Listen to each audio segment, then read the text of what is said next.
अस्सलाम दोस्तों, मैं मोहम्मद साजिद खान और आज का गेस्ट ऑफ द डे का हमारे जो नए मेहमान हैं मोहम्मद सईद और मोहम्मद सईद जो कि बेगूसराय से बिलोंग करते हैं और इनकी स्टडी जामिया मिल इस्लामिया से चल रही है। इसी के ऊपर हम डिस्कस करेंगे। तो सईद अपने बारे में थोड़ी सी आपके सामने डिस्क्राइब करेंगे, अपने बारे में ब्रीफली डिस्क्राइब करें अपने बारे में। सर मेरा नाम तो मोहम्मद सईद है, जैसा कि सर ने बताया।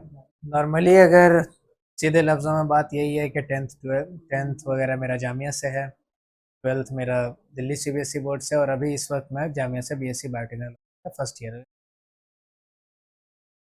है। सईद, आप मुझे बताइए कि जैसे आपने जामिया से आपने बताया कि जामिया से आपने 10 किया और 12 आपका दिल्ली बोर्ड से है, तो फिर आप जब 10 जामिया से किए हैं तो 12 भी जामिया से क्यों कंटिन्यू नहीं किया? उसमें थोड़ा सा मैटर ये था कि जामिया का कंडीशन, जो भी इनका एलिजिबिलिटी क्राइटेरिया था साइंस स्ट्रीम के, वो मैं मैच नहीं कर पा रहा था बाय 1 मार्क्स। 1 मार्क्स की वजह से मुझे फिर जामिया मुझे छोड़ना था, क्योंकि लेना तो मुझे साइंस ही था हर हाल में। तो मैंने अच्छा, जामिया साइंस में आप क्या लेना चाहते थे? मैथ लेना चाह रहे थे या बायोलॉजी लेना चाह रहे थे? हर हाल में बायोलॉजी ही लेना, इसी वजह से मैंने अच्छा सईद, एक और बात बताइए कि जामिया इस्लामिया क्राइटेरिया है कि 61% अगर आपके साइंस में आता है या 61% मैथ में आता है तभी जाके आपको मैथ्स मिलेगा या साइंस मिलेगा। ठीक है, तो आपका मतलब 61% नहीं था, 59 स्कोर था। 60 था मेरा। 60 था, 60। जी। यानी एक नंबर से आप रह गए थे, तो आपने रीचेकिंग के लिए नहीं डाला था। डाला था, उसके बाद भी मतलब वो 60 ही रह गया। 61 नहीं हो पाए इंटरनल मार्क्स, वो एक दो नंबर कम था, मुझे लगा 1 नंबर बढ़ेगा। कुछ हो नहीं पाया, जिसकी वजह से फिर एट लास्ट जामिया छोड़ दिया मैंने, क्योंकि लेना तो साइंस ही था, बायोलॉजी डॉक्टर बनना था। इस वजह से उस टाइम के हिसाब से जामिया ही छोड़ दिया। तो सईद, आप बताइए कि अगर आपको मतलब जामिया से जब आपने अपना नाम हटाया, यानी आप मूव किए साइंस की तरफ दूसरे स्कूल में, बहुत सारे ऑप्शन होते हैं, जरूरी नहीं है कि आप साइंस ही लें, आप आर्ट्स भी ले सकते थे, कॉमर्स भी ले सकते थे, बहुत सारे ब्रांचेज हैं। तो आप ऐसा क्यों नहीं सोचा? जामिया का आपने छोड़ना बेहतर समझा, लेकिन अदर कोर्स आपने ऑप्ट करना बेहतर नहीं समझा, ऐसा क्यों? वही सर, कहते हैं ना कि where there is will there is a way. तो बिल्कुल मुझे बिल्कुल। पता था कि अगर मुझे साइंस लेना है, अब चाहे जामिया हो चाहे मैं कहीं से भी करूं, स्ट्रीम मुझे साइंस ही चाहिए था। हालांकि उस वक्त के हिसाब से स्ट्रीम साइंस चूज़ करना मेरे लिए, बाय मार्क्स 61 नहीं थे तो कोई भी कह सकता था अरे तुम्हारे तो 61 भी नहीं है, तुम साइंस कहाँ ले रहे हो।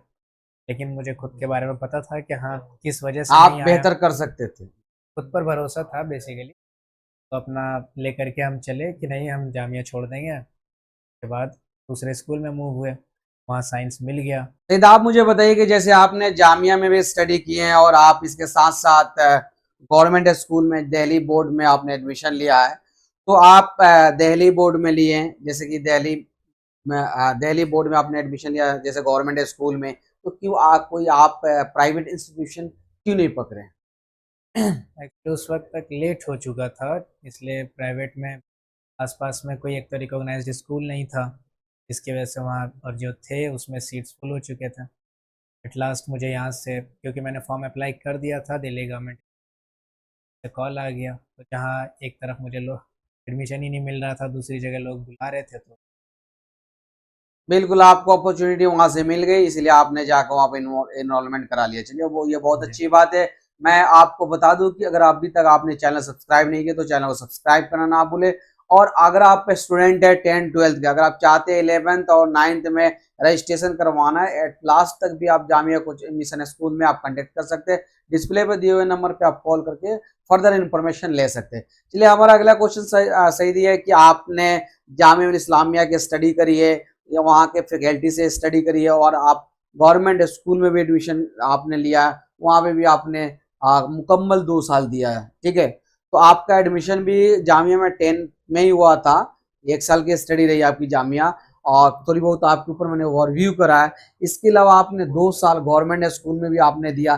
तो क्या दोनों का एजुकेशन में कोई डिफरेंट लगा कि कहाँ के माहौल कैसा, ऐसा जो भी आपका एक्सपीरियंस रहा मेरे व्यूअर्स तक पहुंचा है?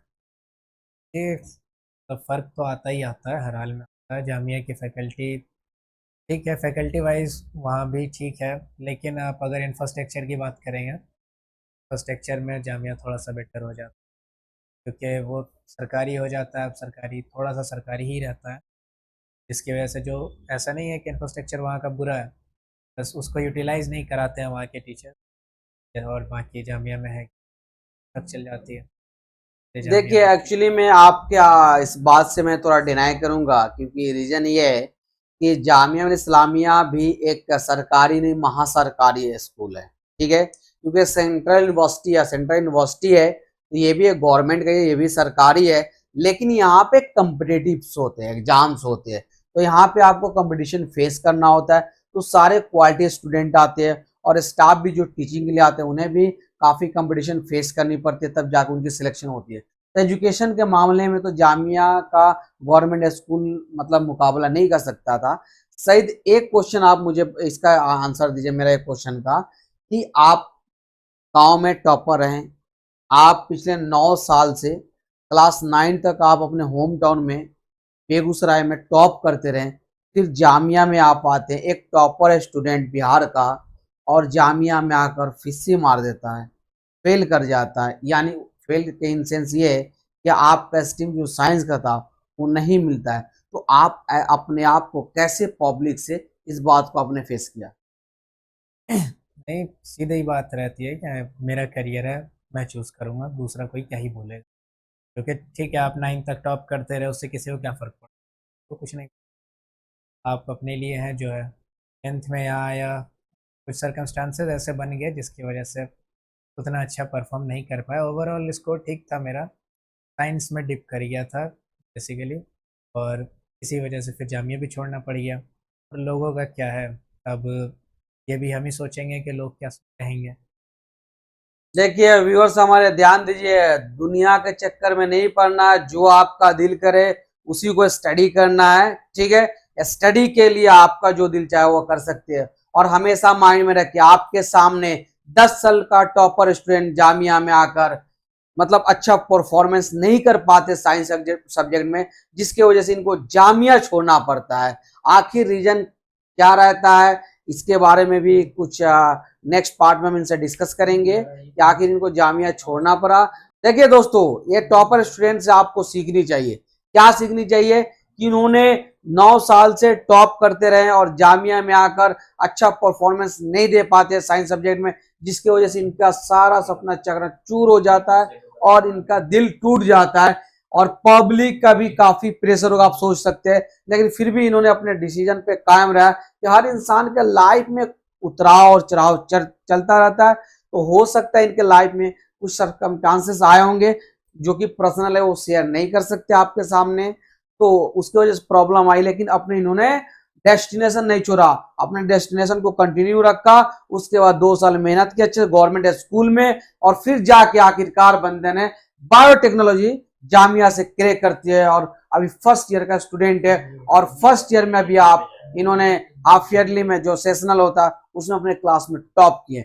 अगले क्वेश्चन की तरफ चलते हैं। सईद, आप अपने लाइफ का एक ऐसा इंसिडेंट बताइए जो कि आपको बिल्कुल चकनाचूर कर दिया, आपका सपनों को तोड़ के रख दिया।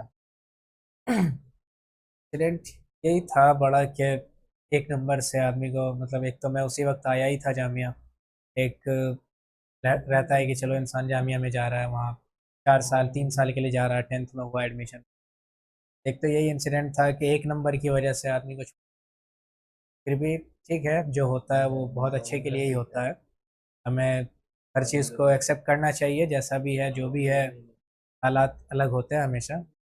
दूसरा, ऐसा कोई दिक्कत तो नहीं आया कभी उसके बाद। हमेशा मैं वहाँ से जो सीख मिली वो यही थी कि लोग तो बोलेंगे ही, और उनका बोलने का काम है, क्योंकि अब जामिया छोड़ कर मैं जा रहा था, मेरे पास ऑप्शन था कि मैं आर्ट्स ले लूँ, कुछ भी ले लेता तो जामिया का नाम तो साथ रहता, लेकिन वो मैंने नहीं किया। मुझे जो चाहिए था चाहिए, लोग बोलते ही थे कि अरे जामिया क्यों छोड़ दिया, क्या फ़र्क पड़ता, लोगों ने बोला बोला।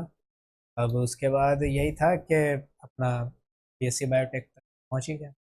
सईद, वेरी गुड, आपने अचीव किया। आप अपने लाइफ का एक ऐसा स्टोरी बताइए, एक ऐसा इंसिडेंट बताइए जिससे लगता है कि आपने बहुत ही बेहतर किया, मैंने आपके लाइफ में बहुत ही खुशी मिली। ऐसा कोई इंसिडेंट जिस मतलब आपके टिल डेट तक आपने बहुत इंजॉय किया, बहुत खुश हुए कि ये मेरे लाइफ में बेहतर हुआ? पहला तो एक्चुअली वही 10th से ही जुड़ा हुआ है। 10th क्लास में हम लोगों के एक टीचर थे जिनसे मैं थोड़ा रेगुलर कांटेक्ट में था कि सर किसी तरह देखिए एक आध नंबर का बात है, किसी तरह मैनेज हो जाए तो कर लीजिए। उनका एक अल्फाज आया था जब मैं बहुत उनसे कह रहा था, लेकिन उनके उसके बाद जो उनकी एक लाइन थी कि तुमसे 10th की साइंस तो संभली नहीं, 11th 12th की साइंस क्या संभाल। और उसके बाद मैंने कहा कि चलिए ठीक है सर, कोई बात नहीं। और आपके लाइफ का सबसे खुशी वाले दिन थे? खुशी नहीं, इसके बाद आया कि 11th 12th दोनों में मेरे साइंस के तीनों सब्जेक्ट में माशाल्लाह, तो माशाल्लाह। ये मुझे लगता है कि जिसने सर ने, खैर मैं सर की भी गलती नहीं मानता। गलती क्या, वो बेचारे हिस्ट्री के टीचर थे, वो मुझे रिजल्ट के बेस पे ही जज कर सकते थे, उन्होंने वही किया। तो देखिए, आपका कहना बिल्कुल सही है, नॉलेज के ऊपर कोई भी जज नहीं करता है।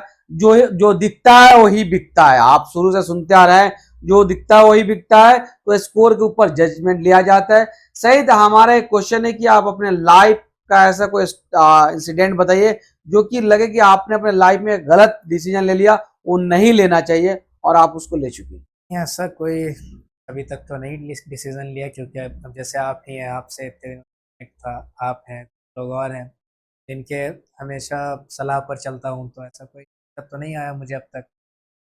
तो जो भी हुआ उसको आदमी एक्सेप्ट करके ही चलता है, और मैं मान के चलता हूँ कि जो हो रहा है वो बहुत अच्छे के लिए हो रहा है, और एक ना एक दिन ये अच्छा ही होगा। अगर अभी बुरा है ठीक है, कोई बात नहीं, लेकिन आगे अच्छा ही होगा। तो इसलिए मैं बुरा किसी चीज़ को मानता ही नहीं। कहते हैं ना कि failure is the first step of success. बेशक, तो मैं इंडेड। मानता ही नहीं कि किसी भी चीज़ में आप फेल हो रहे हैं।